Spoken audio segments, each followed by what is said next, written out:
Hello दोस्तों, रफीक्स India के YouTube channel पे आपका फिर से स्वागत है।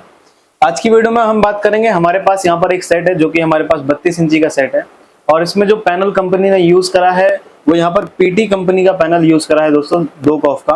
और ये जो पैनल है ये हमारे पास जीआईपी पैनल है और इसमें जो ज्यादातर प्रॉब्लम आती है दोस्तों, वर्टिकल बार की प्रॉब्लम आती है, कई बार कॉफ जल जाती है, तब इस तरीके की प्रॉब्लम आती है।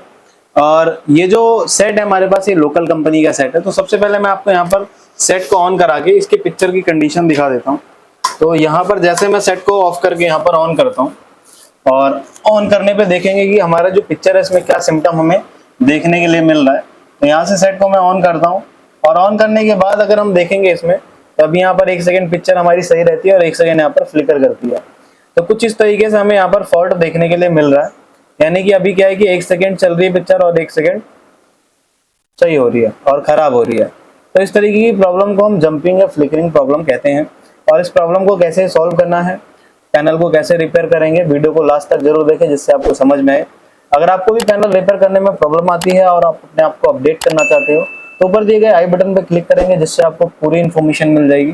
तो सबसे पहले यहाँ पर अगर मैं आपको दिखाता हूँ दोस्तों, तो उसके अंदर अगर आप देखोगे तो यहाँ पर जो आपको पैनल देखने के लिए मिल रहा है, हमारे पास एक कंपनी जो है इसमें पीटी कंपनी का पैनल कंपनी ने यूज करा है। और यहाँ पर आप देखोगे तो इसका ये मॉडल नंबर यहाँ पर कंपनी ने मेंशन कर रखा है PT32, और यानी कि 32 इंची का पैनल है और ये एक जीआईपी पैनल है। जब भी किसी पैनल को हम चेक करते हैं तो पैनल को चेक करने के लिए बेसिक रिक्वायरमेंट वोल्टेज आपको चेक करनी है। बहुत सारी वीडियोस में मैंने आपको बता रखा है। तो यहाँ पर सबसे पहले हम बेसिक रिक्वायरमेंट वोल्टेज चेक करेंगे जिससे हमें पता रहेगा कि पैनल चल रहा है नहीं चल रहा है, कौन कौन सी वोल्टेज बन रही है नहीं बन रही। तो यहाँ पर क्या काम करेंगे, एक पॉइंट को लगा लेंगे ग्राउंड पे, ताकि अभी क्या है कि मदरबोर्ड का ग्राउंड ले रहे हैं और यहाँ से सबसे पहले हम यहाँ पर 12 वोल्ट की सप्लाई को चेक करेंगे। तो यहाँ पर आप देखो ये जो 12 वोल्ट हमारे फ्यूज पे आते हैं, तो यहाँ पर अगर मैं देखता हूँ तो 12 वोल्ट की सप्लाई अगर आप देखोगे तो यहाँ पर 12 वोल्ट बिल्कुल परफेक्ट तरीके से देखने के लिए मिल रहे हैं। अब ये 12 वोल्ट अगर यहाँ पर परफेक्ट तरीके से बन रहे हैं तो 12 वोल्ट बनने के बाद ये 12 वोल्ट की सप्लाई कहाँ जाती है, ये जाती है हमारी इस DC टू DC IC में। ये जो DC to DC IC company ने यूज करी है, अगर मैं आपको यहाँ पर इसका नंबर दिखाऊं तो नंबर अगर आप देखोगे तो यहाँ पर कंपनी ने RT6953 का यूज करा है, यानी रिचटेक कंपनी की ये आईसी है। और ये जो DC टू DC IC होती है दोस्तों, ये अलग अलग वोल्टेज बनाने का काम करती है, जैसे VGH, VGL, AVDD 3.3, ये सारी वोल्टेज DC IC ही बनाती है। अगर कभी वोल्टेज से रिलेटेड आपका फॉल्ट होता है तो आप DC IC को चेक करोगे, कभी सिग्नल से रिलेटेड होता है तो आप लेवल शिफ्टर या टिकोन IC को चेक कर सकते हो। तो सबसे पहले यहाँ पर अगर हम देखेंगे तो 3.3 वोल्ट बनने चाहिए। तो इसके जो 3.3 वोल्ट है उसको हम चेक करेंगे। तो उसको चेक करने के लिए यहाँ पर आप देखो तो VDD का एक पॉइंट है, तो इस पर अगर मैं चेक करता हूँ तो आप यहाँ पर देखो मुझे 3.3 वोल्ट परफेक्ट तरीके से देखने के लिए मिल रहा है। अगर दोस्तों यहाँ पर 3.3 वोल्ट परफेक्ट तरीके से बन रहे हैं तो ये 3 वोल्ट की सप्लाई कहाँ जाती है, ये 3 वोल्ट की सप्लाई जाती है हमारी रोम IC की पिन नंबर 8 पे।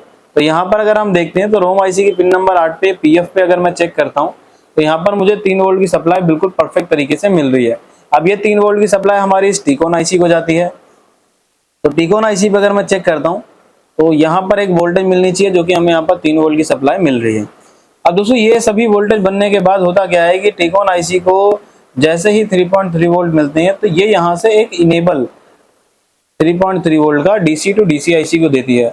अब DC टू DC IC के किस पिन पे इनेबल जा रहा है ये हमें डाटा शीट निकाल के पता चलता है स्कीमेटिक के द्वारा। तो जैसे ही इसको इनेबल आता है तो इनेबल आते ही ये IC एक वोल्टेज बूस्ट करती है जिसको हम बोलते हैं AVDD।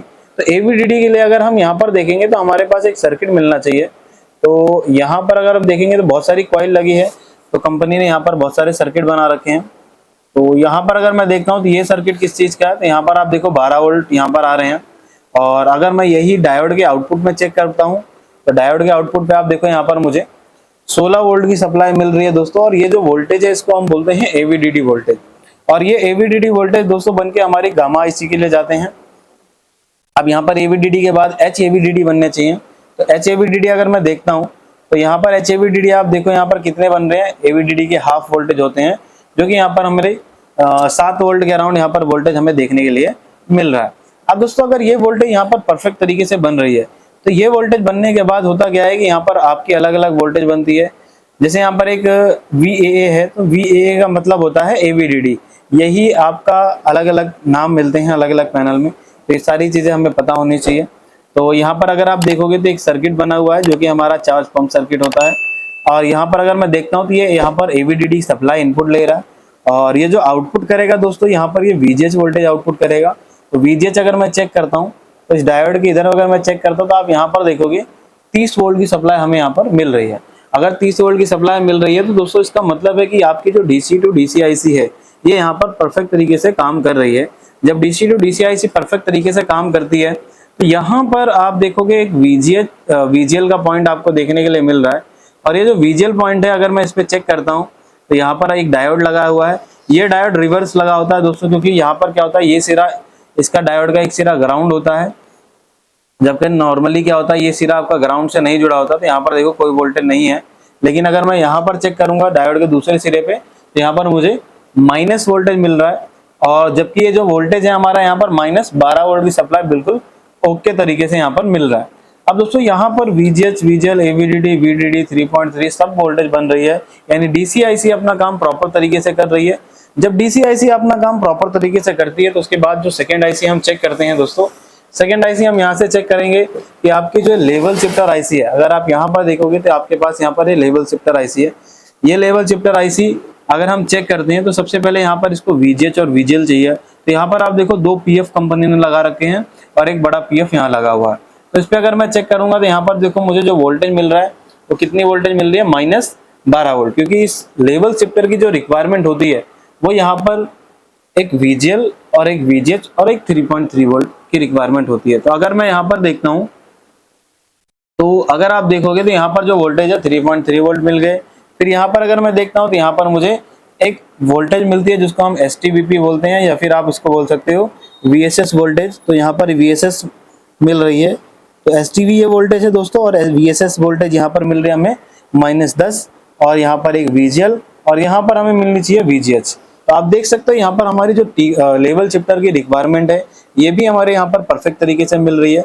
जब सारी वोल्टेज आपकी ओके बनती है और फिर भी आपके पैनल में कुछ इस तरीके से प्रॉब्लम मिलती है, तो यहाँ पर अगर मैं आपको एक बार प्रॉब्लम दिखाऊं तो अभी जो हमारी प्रॉब्लम है हमें स्टिल यहाँ पर कुछ इस तरीके से प्रॉब्लम मिल रही है। यानी 1 सेकंड तो पैनल बिल्कुल प्रॉपर सही चलेगा, लेकिन यहाँ पर दूसरे ही सेकंड आपका पैनल कुछ इस तरीके से वेरिएशन करता है। तो इस फॉल्ट को हम बोलते हैं ओड इवन। तो जब भी आपके ओड इवन का फॉल्ट आता है या LC1 LC2 का फॉल्ट आता है तो उसको हमें बाईपास करना होता है। और बाईपास करने के लिए सबसे पहले अगर मैं आपको यहाँ पर दिखाऊं तो आप यहाँ पर देखेंगे दोस्तों, आपको यहाँ पर जो ट्रैक है वो LC1 LC2 के ट्रैक यहाँ पर देखने के लिए मिलेंगे। मैं आपको क्लियर करके दिखाता हूँ।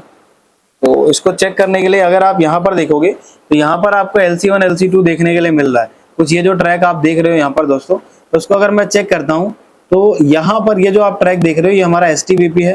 तो STVP पर अगर मैं चेक करता हूँ तो यहाँ पर आप देखो मुझे माइनस वोल्टेज मिलने चाहिए, जो कि हमारे यहाँ पर परफेक्ट तरीके से मिल रहे हैं।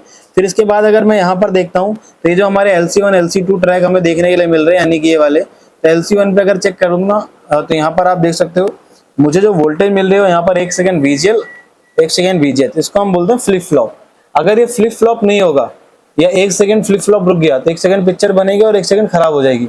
अगर ये यहाँ पर फ्लिप फ्लॉप हो रहा है तो यानी कि आपकी IC सही है। अगर फ्लिप फ्लॉप नहीं होता तो IC को हम चेंज करते। फिर LC2 पे भी यही सेम चीज चेक करेंगे, देखो यहाँ पर भी हमारा फ्लिप फ्लॉप हो रहा है। अगर IC से फ्लिप फ्लॉप हो रहा है और फिर भी प्रॉब्लम आ रही है तो उसका मतलब है कि आपके पैनल में शॉर्टिंग है। अब अगर पैनल में ग्लास में शॉर्टिंग है तो हम इसको बाईपास करके सही कर सकते हैं।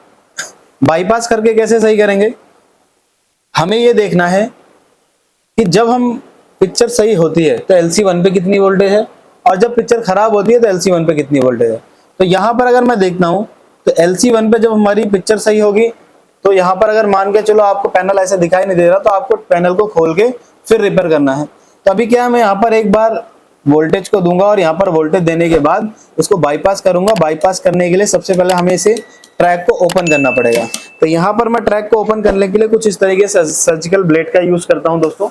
तो ये सर्जिकल ब्लेड का यूज करने के लिए सबसे पहले हम यहाँ पर LC1 LC2 ट्रैक को कट करेंगे। तो इस ट्रैक को मैं यहाँ से प्रॉपर तरीके से पहले कट कर लेता हूँ, फिर मैं आपको यहाँ से, क्योंकि दोस्तों जब भी आप इस ट्रैक को कट करोगे तो ट्रैक आपके प्रॉपर तरीके से कट होने चाहिए, क्योंकि PCB और IC की साइड को हमें अलग करना होता है।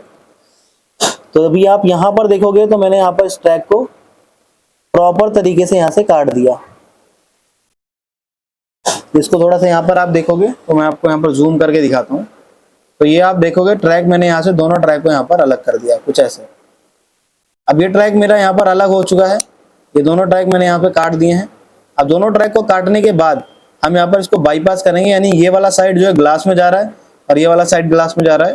तो यहाँ पर VGH और VGL डायरेक्ट दोनों को हम ज्वाइन करेंगे, ठीक है। और उसको हम चेक करेंगे कि हमारी जो कंडीशन है वो क्या कंडीशन रहने वाली है। उसको यहाँ पर सबसे पहले प्रॉपर तरीके से काट लेना है। तो यहाँ पर इसको हम कट कर लेते हैं।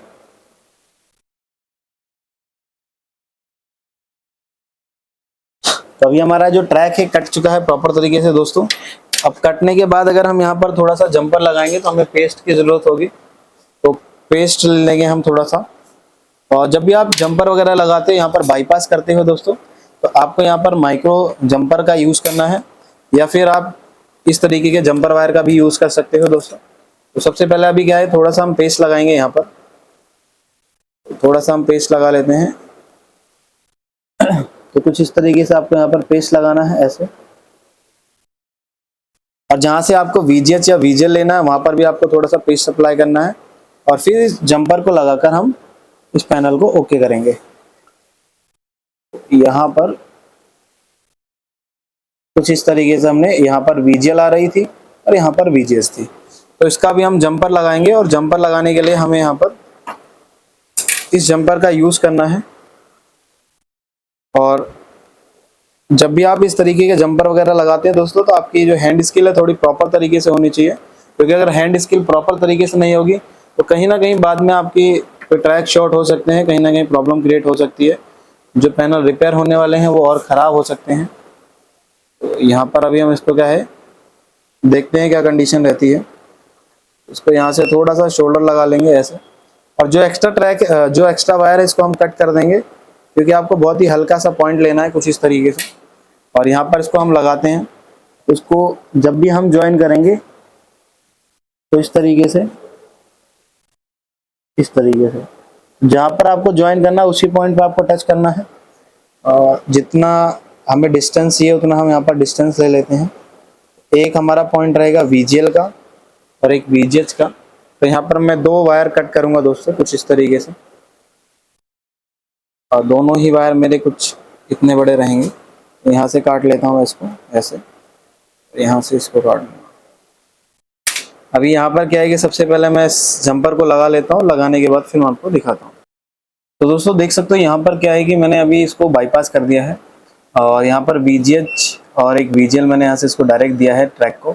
और जब भी आप इस तरीके के ट्रैक को VGH VGL डायरेक्ट देते हो तो आपको यहाँ पर बस एक चीज़ का ध्यान देना है कि आपके जो ट्रैक है वो प्रॉपर कटे हों, क्योंकि अगर VGH VGL रिटर्न IC में जाएंगे तो IC आपकी तुरंत शॉर्ट हो जाएगी, तुरंत ये बर्न हो जाएगी। अब यहाँ पर सबसे पहले हम इसको पावर देंगे, और पावर देने के बाद इसको हम चेक करेंगे क्या कंडीशन रहती है। अगर यहाँ पर अभी भी कंडीशन सेम है तो हम इस जंपर को इंटरचेंज करेंगे, और चेंज करने के बाद देखेंगे कि क्या कंडीशन हमें मिलती है। उस सेट को यहाँ से हम ऑन करते हैं कुछ इस तरीके से। तो इसको ऑन कर लेते हैं, और ऑन करने के बाद क्या है कि यहाँ पर अभी देखोगे रेड इंडिकेटर आ रहा है। जैसे हम सेट को ऑन करेंगे, ऑन करने के बाद पता चलेगा कि हमारा जो पैनल है इसकी क्या कंडीशन रहने वाली है। थोड़ा सा इसको ऑन कर लेते हैं और देखते हैं। कई बार पैनल ऑन करने के बाद सिचुएशन सेम रहती है, और कई बार आपका पैनल चल जाता है। अगर नहीं भी चलता तो आपको इंटरचेंज कर देना। लेकिन अभी आप देखोगे तो इमेज हमारी बिल्कुल स्टेबल है, यानी कि इसमें कोई भी लाइनिंग नहीं है और कोई भी बार नहीं है। इसमें जो पिक्चर है हमें देखने के लिए मिल रही है बिल्कुल स्टेबल मिल रही है। तो अभी आप देखोगे यहाँ पर जैसे हमारी पिक्चर आगे बढ़ रही है, ये पैनल प्रॉपर तरीके से चल रहा है हमारा। तो यानी कि अभी क्या है कि इसमें जो हमें शॉर्टिंग मिली तो LC1 LC2 OD1 हमने बाईपास करा, जिससे हमारी प्रॉब्लम सॉल्व हो गई। तो इस तरीके से दोस्तों आप भी किसी भी पैनल को आसान तरीके से रिपेयर कर सकते हो। अगर आपको वीडियो पसंद आई हो तो वीडियो को लाइक करें, शेयर करें और चैनल को सब्सक्राइब जरूर करें। Thank you friends.